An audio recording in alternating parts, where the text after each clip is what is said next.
tenant, or the tenant wants to renegotiate with you now, or if it's a retail that's subject to like Amazon, taking over certain things. Like real estate, I love real estate when you can buy it right and you have good cash flow and it's producing. But number one, if that tenant goes out, or if you're in something like office or industrial, has been red hot, so those have been really solid. But even then, like still, even if you have a great property in a great location with a great tenant, now might be a great time to diversify, right? Who knows? Who knows what's going to happen, right? People have money in the bank and they're losing all of their money in the bank, right? Which is crazy to think about, right? Which I'm also curious, Jake, what you think about what's going on there with SVB as an update, right? So diversification times like this makes sense. Get multiple income streams and be able to really sleep well at night by knowing that you're not tied to just one asset class at one location. Jake, you want to pass back to you? Yeah, so I've been preaching the risk that people are taking with banks for a long time, because even if you stay below the $250,000 it's FDIC insured, FDIC is broke. They don't have enough on deposits to back up their promises. So then when you get into a situation where you got way more than $250,000 or way more than the FDIC limits, you're taking on more risk, but you're unable to get any kind of reward for that risk. Now, going back to diversification, which is what we first started with there, I just had a conversation with a guy last night who pulled me into his office. It was a project he's working on in the building that my office is located in. And he said, "Hey, I want you to take a look at this project." And he's got a lot of real estate in the area. He's a little bit afraid of over concentration in one area. And one of the biggest things to creating diversity is managing that those two little words on Brett Swartz's chest right now is managing the tax flow. And I told him, I says, look, if you can pretty much do probably anything you want to do, I call it the magic wand effect. If you could pull out your magic wand and decide what it is that you wanted to do, we could probably build a bridge from where you're at to where you want to go. But in order to do that, which is usually creating diversity, right, we've got to manage tax flow. And once you manage and do a good job of managing tax flow, then you're gonna create more cash flow, or the opportunity to have more cash flow. So um, anyway, hopefully that kind of added a little bit of value to what you were talking about. It did, Jake. It's fantastic, and I think you said it very well. Managing your tax flow so that you can be in a position to be opportunistic for increased cash flow. I'm going to bring Jake Miller in. Jake Miller, welcome to the master class. Jake Miller is one of our top strategic alliances, financial advisor extraordinaire, CFP, out of the great state of Utah. But he's a man of many travels. Jake, you're looking good today. How are you at? Doing well, doing well. I'm here in the country of Colombia, just with some of our clients' assets, making sure that things are running smooth, and that when they arrive, everything's in good shape and good order. Excellent. So the idea here, Jake, is tax flow and cash flow, right? But also more so the time to harvest, the time to diversify, the time to plant, the time to water, right? I mean, it's the cycles of life in itself, but also it's the cycle of how money is built and protected as well. So maybe touch on a little bit of SVB, what you've seen. We kind of touched on what happened ish, right? Maybe like where are we today, right? And then say the value of diversification using the DST. Yeah, well, I'll add a little piece here as well, because I just did a video on this the other day. The important things that investors need to know, whether you're experienced or new, is the reason behind or the objective you're investing. Are you investing for a car? Are you investing so that you can retire? If you are for doing both, or just one or the other, your trajectory is very different. Essentially, people need to be very goal driven. A lot of what you're saying, Brett, right now, I think a lot of people got caught by surprise. They were not ready when crap hit the fan, so to speak, and a lot of their assets were not actually invested in such a way that it met with their objectives, and they got caught off guard. Simply put, if they had negative experiences, they were not investing in a way that met with their objectives, because their objectives should first align with what they hope to accomplish in the future. Second, measure and be adjusted by the appropriate risk. And then third, of course, have the right time to liquidate in mind. Now, a lot of people talk about time horizon, but they don't really know what that means. I kind of rephrase this and say that it's really important to know when to liquidate. We don't need to be greedy. We don't need to try to time the market. We don't need to try to hit things when they're high. When it's the right time based on your goal and the risks associated with your goal and objective, that's the right time to liquidate. I love how you put that. Align with your objectives, right? Like what are we investing in? Is it align with your objectives? Number two, how we're going to measure.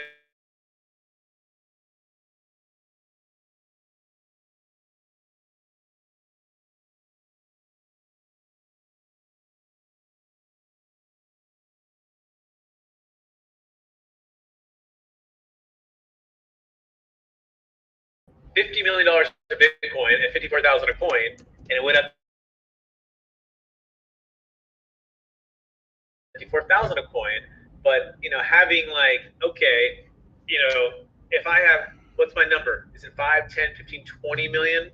We had another client I was working with. He had NFTs, and an NFT at one point went to $300 million, and then it was down to 150, right? 150 million, and I'm like, man, why don't we just take some 50 million off the table right now? Like, well, I think it's going to go to 300 to 500 million. It's like, yeah, but what would 50 million right now mean that you can completely make sure that we can just make conservative stuff? Didn't do it, and I'm hoping that it comes back at some point. Who knows? And he was great. We spent some time together in Las Vegas at a real estate conference, and it was really cool. But that being said, I want to go into our next part of our talk today, which has to do with some deal stories that blew up, right? We talk about a lot of successful stories, okay? I want to talk to some disasters, and these disasters are important because we can typically learn more from the losses than we can from the wins. And so we're going to start with one that Jake Miller and I were working on that, for all intents and purposes, looked to be literally perfect. Just first call, first base, then we got on second base and third base, and everything just going really smooth. I'm going to pass it over to Jake. Jake, what is your assessment of the deal, without giving specifics, of what happened, and then let's talk about what we can learn from it. We have to hit the DocuSign button. Essentially, we can't be so focused on the end goal that we forget about some of the steps in the middle, and we sign agreements, and then we get trust created before we sell. You can't sell the shares of a business prior to forming the trust, signing the engagement agreement, which is conditional, meaning there's no obligations, there's no payment due, anything like that, until, of course, the trust is funded. And so in this scenario, it was just something that slipped through the cracks. Literally, there were plenty of reminders and different things like that, but not everybody is very email oriented these days. More Instagram oriented than email oriented these days. So we just need to make sure that we dot our I's, cross our T's, and that's why we're all here. We need to have great communication. We need to have all the expectations laid out there. We need to make sure we get all our questions answered and take the time to mitigate, what would otherwise be an additional $1 million of expenses. Well said, Jake. I'll also add to that too. We multiple calls, emails, and then clearly laying it out. It's almost like you can't over communicate, and that's part of why it's human nature to say, "Well, I don't want to sign something until I know I have a deal," right? But we try to reverse that and just say, you know what, sign it. It doesn't. If you don't have a deal, the deal doesn't work out. Any reason, you don't have to use the trust, but it gets you in a position to actually be able to have this plane, take off. This deferred sales trust plane take off, but it doesn't have to take off, and you don't owe us any money for doing that. And so, anyone who's listening to this, if you're considering using the deferred sales trust and you're working with our team, sign sooner or sign now rather than later, because later can literally cost you $1 million in the deal. So bringing a little more color to it, multiple calls. Hey, emails your way. You see the email? Yep. I was looking at it yesterday. Yep. Okay. So you got to sign the DocuSign. We can form it in just 24 hours. We can get everything going for you, get working for you. And didn't sign it. And then multiple reminders, nothing. And then just closed, and it was just like, oh my gosh. And he was all in. He wanted to do it. had, no objections. In the beginning, he had some questions. We worked through that. So that's number one. Make sure if you're listening to this or considering the DST for yourself or for your client, just have them sign the agreement. Get the trust in place. If you don't use it, you don't pay anything. Otherwise, it could cost. Jake Miller, want to add anything else to that? Again, it's just, when this is the biggest transaction of your life so far, it's really important that we pay attention to some smaller, finer point details. And that's why we're here. We're a team to help and support and to guide. People don't have to be on their own. You don't have to do this yourselves. We're here to be the dream team, or essentially to be the heroes of the day when it comes to your tax flow. And so let us support you, let us help you, and bring us on. Make us all part of the team. I know that a lot of business owners specifically, their entire life, they've done it all themselves. That we're helping people take things to the next level. And so sometimes to level up, you need a team to help you do that. There it is. The people who got you there are necessarily the people to help you get to the next spot. And hire the who, don't be the how. This is what we're doing every single day with growing our businesses. And so we want to encourage you to do the same thing. And we can be the how for you for the tax flow and the cash flow and the wealth building. Okay, let's go to disaster number 2. Okay, disaster number 2. And it's still kind of playing out right now, by the way. We'll see what this is like the 11th, 12th hour, but it's not looking too good. Okay, so you've got 2 partners. They're selling a business. Okay. And one partner's done, and they both did a lot of work, but they're both excited to sell. Okay, just put it that way. In the $4 to $5 million range. Okay, talking at least 30% in tax, and really want to go into real estate. Loving the Deferred Sales Trust. They're under contract to sell the business. Things are kind of going along. Business is getting closer to closing. Then they're getting more serious about the Deferred Sales Trust.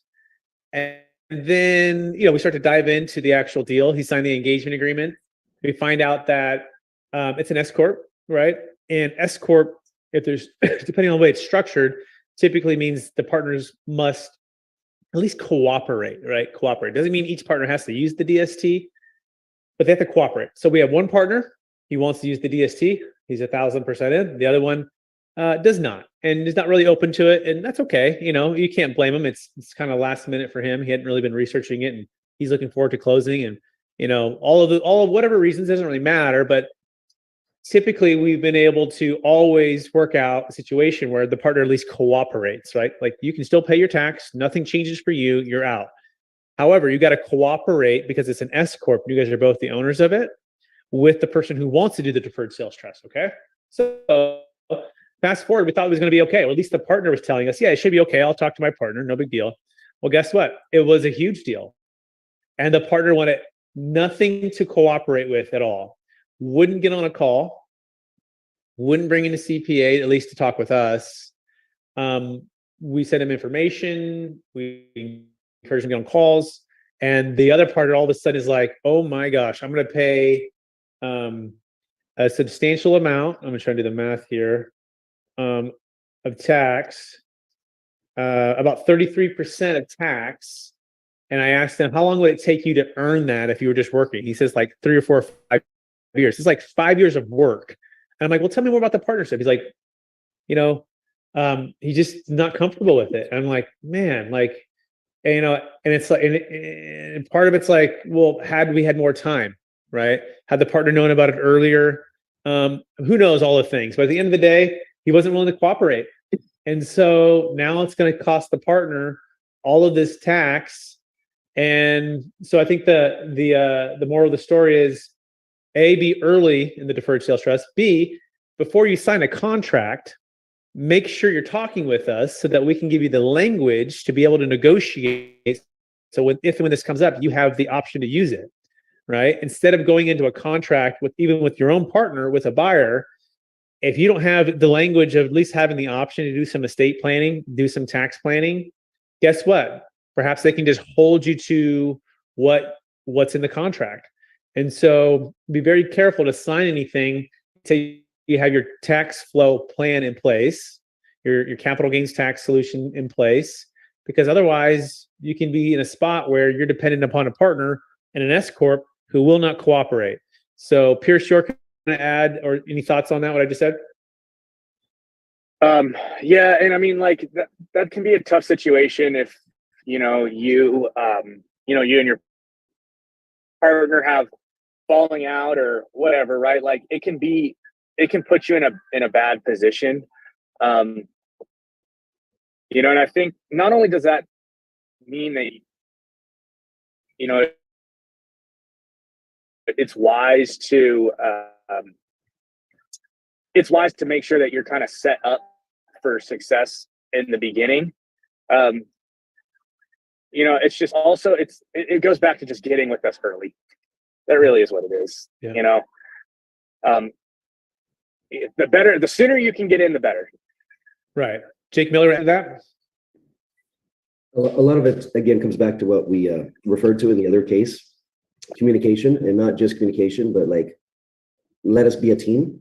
Let us all work together. Rely on us. In some ways, a lot of people have done this themselves all their life. Now they have to know and understand how to work with a chief operations officer and a chief financial officer and the attorney, which is like chief legal counsel, and treat this a little bit more like a C-suite, because everybody's moving up. And if everybody's moving up, now we have to support each other even more. Not just communication, but holding each other accountable. There's checks and balances. And that's how this team really works in a dynamic way.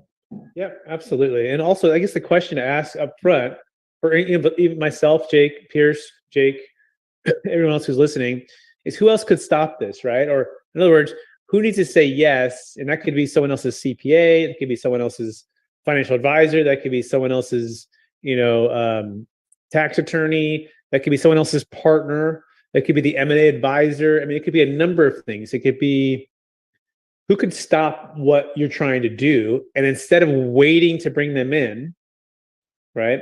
And I think in this scenario, like, it all kind of happened last minute anyway, so I don't think it wasn't intentional, or it wasn't like, oh, I'm just going to wait. I think he was just in his business doing the thing, right?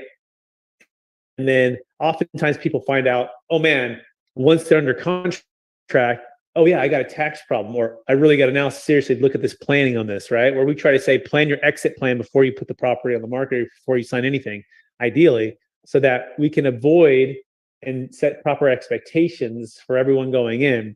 So who can stop what I'm trying to accomplish, and how do I bring them in early so that they're a part of the opportunity here, and rather than being a liability where they can just blow it all up. And so that's what's happening. It's unfortunate. I would say, honestly, I don't think this has ever happened on any of the deals I've done for many, many, many years. And I could think of. Now, we've had partners who didn't want to do the deferred sales trust. Like, we did a $13 million deal in San Diego, and it was 4 partners, and one just wanted to pay his tax, and the other 3 did their own deferred sales trust. But they all cooperated. They're like, no problem. And he's paid his tax, which was the interesting part. I think this partner thought, for some reason, if he cooperated, like he was doing something that was not, he could get him in trouble. It's like, no, you're paying your tax, and there's nothing to be, concerned about there. But anyways, that's how he felt. And this is last minute, and it wasn't in the contract. So it's really unfortunate. But so that is number 2 failure story. Are we ready for number 3 failure story? Pierce, do you want to tee this one up? And then I'll try to talk about what the Pierce lesson learned. Really interesting time. Go ahead, Pierce. You teed up. Yeah. So I get a call from a friend of mine who says, "Hey, I have a friend who's selling a home that he's had for a while. He's going to have a really large tax. I told him about the DST, and he's really interested. So I ended up calling. They were about to close in like 3 days. I said, hey, here we're putting the money into, you're going to do a 1031 exchange with Exchange Solutions, our preferred partner. And he said, okay. I set everything up. A few days later, I get an email from the exchange company saying, hey, the funds have been put in the exchange company. So we get Brett on the phone. So yesterday we get Brett on the phone. We're like talking through the deal. Brett does an amazing job sharing all of the whys and the freedoms and the flywheel and everything that he's got going on over there from DLP Capital. Nice plug, by the way. I really like that. But come to find out that this gentleman had actually taken some of the funds at close of escrow instead of putting everything to the 1031 exchange. And so that just blew it up. And what really sucks is this guy has a huge mortgage over basis from consistent refis over the years, where not only does he have a huge capital gains tax, but he has a huge mortgage over basis, which is going to be taxed at ordinary income. And so now we're trying to work through, hey, is this even going, because the failed 1031 exchange could blow up the Deferred Sales Trust, could blow up the Delaware Statutory Trust. So there's just a lot of moving parts there that are just totally. So let me summarize that, and then let me give you some action items. Okay. So this is also, again, like communication and pre-planning, right? And making sure that you're not getting in a position where you're doing 1031 exchanges or selling highly appreciated assets without a deferred sales trust team in place. So one of the concepts we practice is not only having a tax flow and cash flow mindset, right? But the next thing is, the build aspect, which is building a team to help you execute on what you're trying to achieve, and then finding the strategy along with that to execute on that. And as a part of that, you want to have that team to go to, right? Because not every CPA knows about this. They might be able to file your tax returns, but they don't know. And what was interesting is we had the CPA actually on the call with us. And as we're going through these challenges, it's like he knew some, but he didn't really know a lot. And that's the scary part, right? Where you're like, oh no, so as we unraveled this, so the gentleman sold an asset. He'd done a cash out refi a couple of years back. He's owned it for 20 years. And essentially his basis was about $770,000. His debt was $770,000 above his adjusted basis, which in California, I think in really any state, that's known as ordinary income tax if you sell and don't replace your debt. Okay. So what happened was at the close of escrow, instead of sending all 100% of the funds to a 1031 exchange accommodator, he decided to take $250,000 at the close and send the rest, which there's basically a situation where if you take even a dollar, that the Franchise Tax Board and in the U.S. government, IRS, could say, you even took a dollar, the whole exchange fails, right? So you to make it super clean and can make it consistent, you got to send all of the funds all to the qualified intermediary, and then you have to wait for a couple windows, okay? And with the Deferred Sales Trust, by the way, we have basically 3 windows you can close. At the close of escrow, if we have set it up prior to the buyer moving contingencies, the trust, and that's for all asset types, we can do that. Now, the only other, second chance you have is if you are selling an investment real estate property, then like what Pierce did, which was really good, he had the funds go to a qualified intermediary, which we work with, and have the Deferred Sales Trust as an option, which on day 46, if you do not identify, you can basically, the exchange fails technically at that point, and you can defease into a Deferred Sales Trust. It's a backup plan, okay? Now, there's also another place that the exchange fails on day 181. However, it depends on if something's been identified or not. So this is really important to understand. So let me read you a little bit of information here. So if you ID a property, so let's imagine you sold a $3 million property, and you're gonna want to buy something else, right? And you have no basis, so you all $3 million goes into the 1031 exchange accommodator. If you ID a property and it's past the 45 days, and you close on that property, let's say that was $1 million deal, and that's the only property you identified, guess what? Your exchange is officially over, and the rest of the $2 million can go in, even though it's past that 45-day and it's before the 180. However, if you've identified that property, you did not close on that property, guess what? Your exchange has not failed until day 181. But even if someone else bought the property, even if I don't want to buy it anymore, yeah, if you've identified it and it's past your 45th day and you didn't close on it, your exchange is still live. The accommodator will hold the money until day 180, 181, and then you're going to get paid back your money, or it can go into the Deferred Sales Trust. So that's the second window. if you can get even $1 out early, or you take $1 out early, guess what? They can fail the whole exchange. So it's super, super strict on making sure that you're working with the team that understands these nuances. That involves a qualified intermediary. And then if you want the deferred sales trust, that involves our team to make sure you're working hand in hand with them to make sure that it's sort of like Jake Miller. Maybe you're a surgeon and you have an anesthesiologist, right? You want to make sure they're communicating. Anything you want to add to this?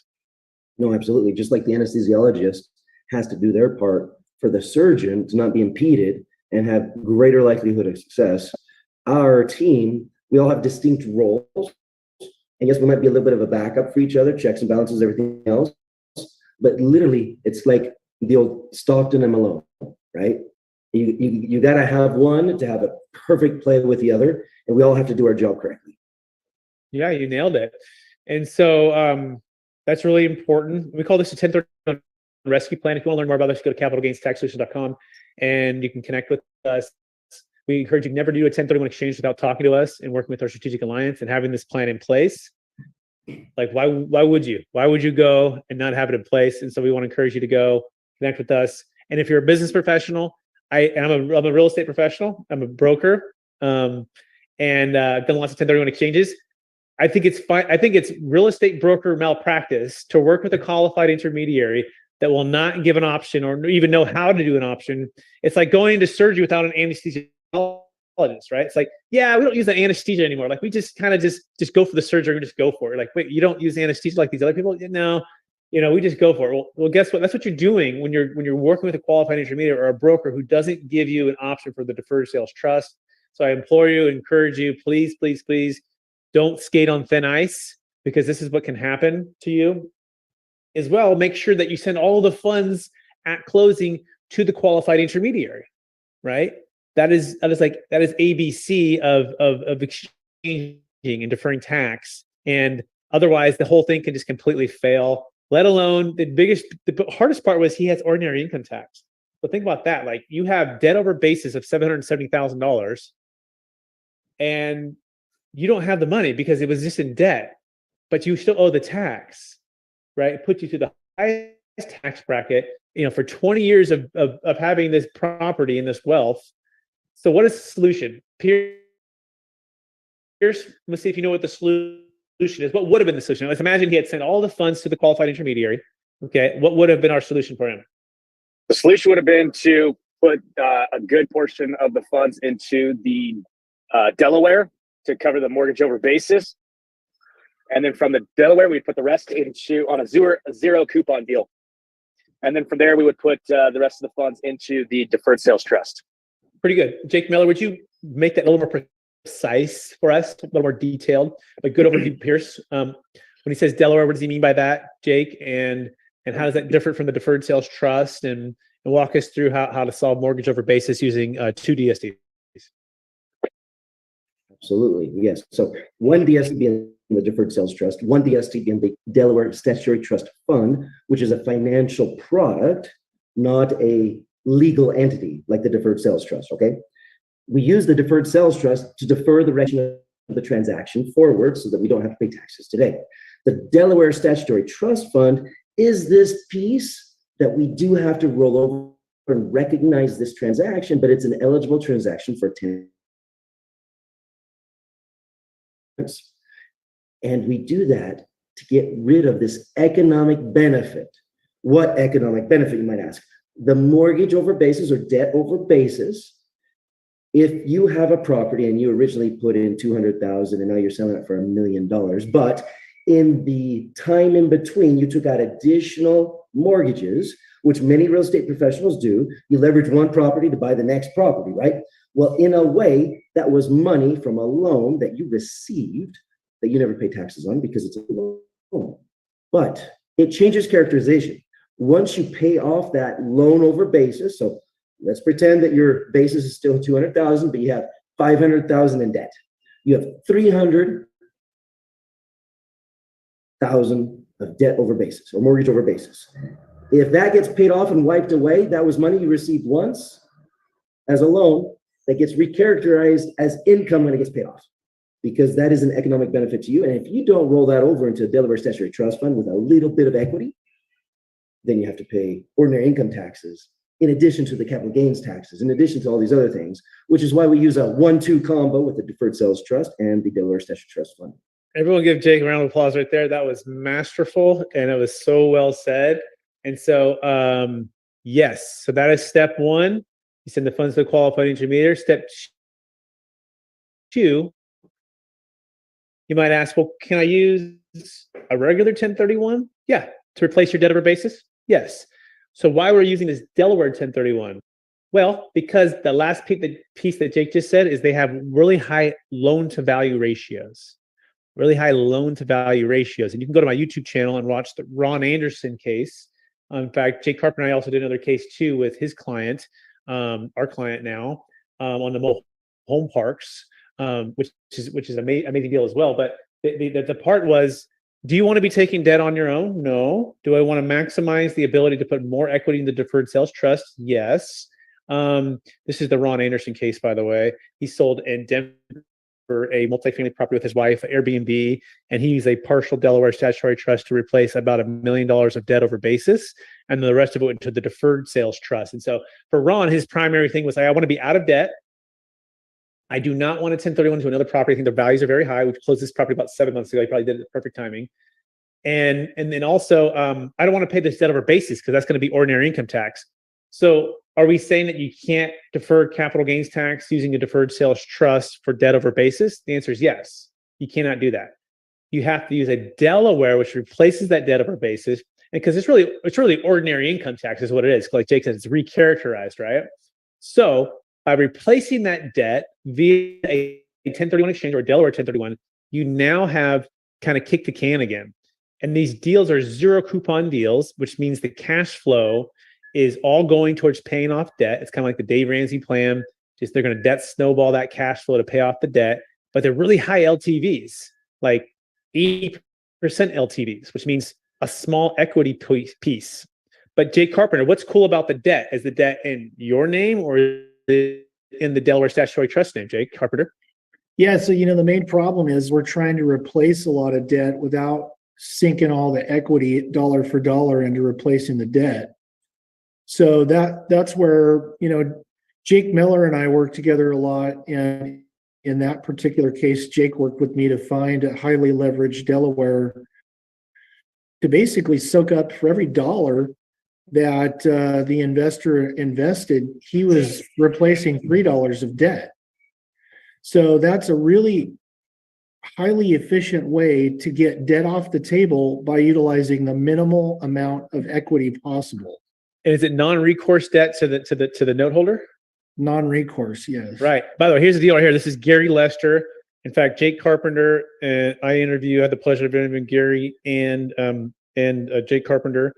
And it's a $10 million 5 mobile home park sale. Yeah, and then Jake Miller came in at the last minute to help save the day with the Delaware to make it all smooth. We all work together on this. If you want to learn more about all of this, go to the YouTube channel or go to strategictaxsolutions.com, or even Jake Carpenter. Where can they find you? It's going to be 509-460-8700. And I'm with Carpenter Capital. Perfect. We're going to open up for questions now. Probably felt like a fire hose. There's a lot today, a lot of content, but I want to encourage Amy, Camelia, Dale, Danny, Frank, Jessica, Maria, even Micah. I'd love to see, Micah, what you're thinking, how we're doing here today. Just everyone unmute yourself if you can. Say hi, ask a question, have a comment, throw a thumbs up, put something in the chat. Micah, how we do today so far? Hey, no, it's a beautiful day. I haven't even been pinched yet. And Michael, what stuck out for you? Anything like you're like, oh wow, that's new or different, or like just a good encouragement to understand? What do you think stuck out for you? I really just like the overview of like the Deferred Sales Trust with the Delaware Statutory Trust, and just understanding when you have that debt over basis. So that really was a good explanation, and kind of walking us through when that needs to be used. So yeah, because it's like Jake Miller. It's like a Swiss Army knife, right? You can't always just use the knife or the screw. You got to maybe Pop the little scissor guy, you know what I mean? Like the red ones. You guys have that growing up? No comment. I was the only one who had the red one, right? That had like 20 different things. The point is, you got to make sure you have the right tool to solve the right challenge. That's true. So absolutely correct. In fact, I found a really funny Facebook post that had like literally somebody trying to take a wrench to undo a screw, and it was really impossible. And that was just illustrating the fact that you need the right tool for the right job. There it is. So what do we got? Micah, good comments, good thoughts. You can have more. We're welcome to, bro. Annie, Camelia, Dale, Danny, Frank, Jessica, Maria. Hey, Brett, I gotta jump, but thanks for the talk today, guys, and catch you guys on the next one. Pierce, good job. Bye. I'll jump in here really quick and just say how amazing it is for literally everyone or most people on this call right now can really jump in and work together to get things done if needed to. And there's no competition here. We're all working together to serve the client. And it's really amazing deal that is a testimony to the fact of the quality of the people that you can work with when you're using a strategy like the Deferred Sales Trust that may not be the be all end all, but it could be a foundational piece to your estate planning, retirement planning, tax planning, cash flow, tax flow strategies. So really great quality people.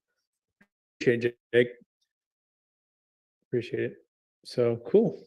Well, with that, I think we can end it early. I got 12 minutes here. This is good, people. It's been a good Friday. It's probably a lot of good content there. So Jake Miller, if you want to get with you and Micah to connect, what is the best place to find you? Absolutely. strategictaxsolutions.com, where we have a list and array of various tax strategies, including the Deferred Sales Trust. You can book an appointment there on our website or give us a call at 1-800-773-1848. Amazing. Jake Carpenter, one last time, where can they find you if they want to people want to get in touch with you? You can call me at 509-460-8700. We're in transition right now, so we'll have our website up soon, but it's Carpenter Capital and 509-460-8700. Amazing. Thank you, Jake Carpenter. If people want to get in touch with me, you can go to capitalgainstaxsolutions.com. You can also search that on YouTube, on iTunes, on all the major LinkedIn, Facebook, Instagram, as well. Check out the new book that's coming out. No, it does not have this, this Batman mask, right? Although that might be cool for the next one, but it'll be just my full photo. But we have the Jake Miller in the book. We have the Kevin Harrington from Shark Tank in the book, which is pretty cool. And we're just talking about building a capital gains tax exit plan. It's the proven playbook to unlocking your ideal wealth plan for yourself or for your clients. I want to encourage you to pick it up on Amazon, to share it with somebody, to read it. It's going to be inspirational. It's going to give you some tactical DST insider like knowledge and wisdom, and then some actual deal stories and so much more. So check out that book on Amazon. And if we can help you, if you have a live deal, 1 million net proceeds, $1 million gain. It works for S Corps, C Corps, LLCs, primary homes, businesses, cryptocurrency, stock, private, public. You can save a failing 1031 exchange. Please go to capitalgainstaxsolutions.com. Mention you saw us here on the masterclass, and we'll see you hopefully next week. If you want to join us on the masterclass, go to capitalgainstaxsolutions.com as well. Give you a chance to register there. And I appreciate everyone out there. Thank you to the Jakes. Thank you, Pierce. Thank you, Micah, for your participation. Appreciate everybody. Talk to you soon, okay? Ciao. Recording.